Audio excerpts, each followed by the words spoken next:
महाराष्ट्राचा आवाज आपल्या हक्काचा।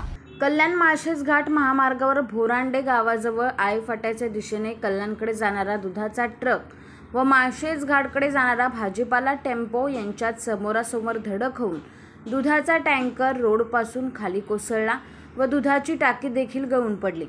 तसेच टेम्पोचे देखील मोठ्या प्रमाणात नुकसान झाले असून 2 जण गंभीर जखमी, 3 जण जागीच ठार झाले।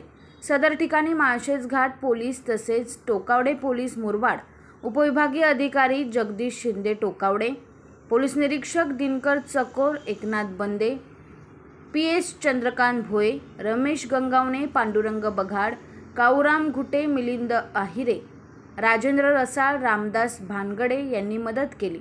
मयत अक्षय शांताराम दिघे, पत्नी तेजस दिघे हे दोघे पोलीस आहेत। चालक वामन हे तिघे ठार तर एक लहान मुलगा किन्नर जखमी असून त्यांना टोकावडे ग्रामीण रुग्णालयात दाखल करण्यात आले आहे।